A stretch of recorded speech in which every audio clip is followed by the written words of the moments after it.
தமிழகத்தில் வருகின்ற ஏப்ரல் 23ஆம் தேதி சட்டமன்ற தேர்தல் நடக்கக்கூடிய இந்த வேளையில் ஒவ்வொரு கட்சிகளும் தங்களுடன் இருக்கக்கூடிய கூட்டணி கட்சிகளுடன் தொகுதி பங்கீட்டில் ஈடுபட்டுள்ளார்கள். இதில் அண்ணா திராவிட முன்னேற்ற கழகம் கூட்டணி கட்சிகளுக்கு தொகுதிகளை பிரித்து கொடுத்து விட்டது. அது மட்டுமல்லாமல் அதிமுகவில் முதல் கட்ட வேட்பாளர் பட்டியலை வெளியிட்டுள்ளது. இது தொடர்பான முழு காணொலி தான் இன்று நாம் பார்க்க போகிறோம். வணக்கம். தமிழக அரசியல் களத்தில் அண்ணா திராவிட முன்னேற்ற கழகம் 234 தொகுதிகளுக்கு உண்டான தனது கூட்டணி கட்சிகளுடன் சேர்ந்து தொகுதி பங்கீடு செய்துள்ளார்கள். இதில் பாஜகவிற்கு 27 தொகுதிகளும், பாட்டாளி மக்கள் கட்சிக்கு 18 தொகுதிகளும், அம்மா மக்கள் முன்னேற்ற கழகத்திற்கு 11 தொகுதிகளும், தமிழ் மாநில காங்கிரசுக்கு 5 தொகுதிகளும், ஐஜேகேவிற்கு 2 தொகுதிகளும், இதர கட்சிகளுக்கு தலா 1 தொகுதிகளும் ஒதுக்கீடு செய்துள்ளார்கள். இதுல முக்கியமான விஷயம் என்னன்னா, அண்ணா திராவிட முன்னேற்ற கழகம் 169 தொகுதிகளை நேரடியா போட்டியிடுறாங்க. அது மட்டும் இல்லாம முதற்கட்டமாக அதிமுகவில் போட்டியிடக்கூடிய வெற்றி வேட்பாளர்கள் போட்டியிடக்கூடிய 23 தொகுதிகள் அடங்கிய வேட்பாளர் பட்டியலை மாண்புமிகு எடப்பாடியார் அவர்கள் இன்று வெளியிட்டுள்ளார்.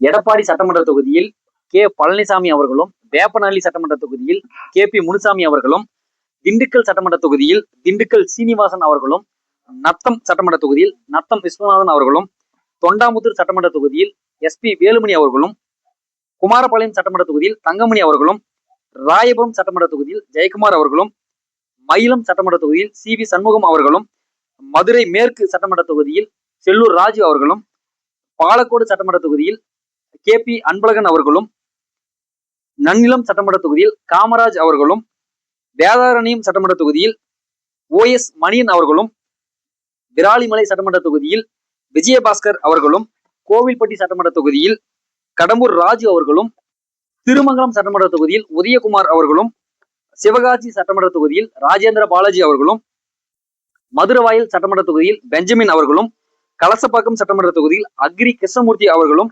திருப்பரங்குன்றம் சட்டமன்ற தொகுதியில் ராஜன் செல்லப்பா அவர்களும், பவானி சட்டமன்ற தொகுதியில் கருப்பணன் அவர்களும், ஜோலார்பேட்டை சட்டமன்ற தொகுதியில் KC வீரமணி அவர்களும், கரூர் சட்டமன்ற தொகுதியில் MR விஜயபாஸ்கர் அவர்களும், அரியலூர் சட்டமன்ற தொகுதியில் தாமரை S ராஜேந்திரன் அவர்களும் போட்டியிடுவதாக முதல்கட்ட வேட்பாளர் பட்டியலை அண்ணா திராவிட முன்னேற்ற கழகம் சார்பாக மாண்புமிகு எதிர்க்கட்சி தலைவர் எடப்பாடியார் அவர்கள் வெளியிட்டுள்ளார்.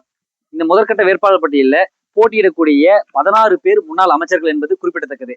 திமுக போன்ற பல கட்சியினர் அதிமுகவையும் அதிமுகவுடைய பொதுச் செயலாளர் இருக்கக்கூடிய எடப்பாடியார் அவர்களையும் இவ்வளவுதான் விமர்சனம் செஞ்சாங்கன்னு இல்ல, அந்த விமர்சனத்துக்கு எல்லாத்துக்குமே இன்னைக்கு எடப்பாடியார் அவர்கள் முற்றுப்புள்ளி வச்சிருக்காரு.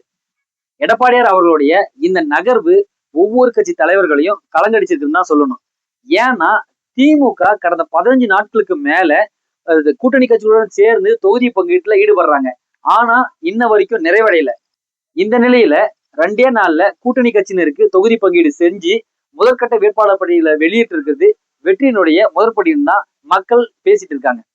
திமுகவில் இருக்கக்கூடிய கூட்டணி கட்சிகளுக்கு தொகுதி பங்கீடு நிறைவடையாத நிலையில ஒரு புறம் கூட்டணி கட்சிகள் வெளியேறக்கூடிய சூழலும், மறுபுறம் நான் கேட்ட தொகுதி கிடைக்கல அப்படின்ற சூழலும் நிலவு கொண்டிருக்கக்கூடிய இந்த வேலையில தமிழகத்துல 4 முனை போட்டி நடக்கிறதா செய்தி ஊடகங்கள் வெளியிடுறாங்க.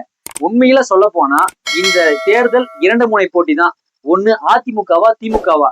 இதுல அதிமுக கட்டாயம் வெல்வது உறுதி.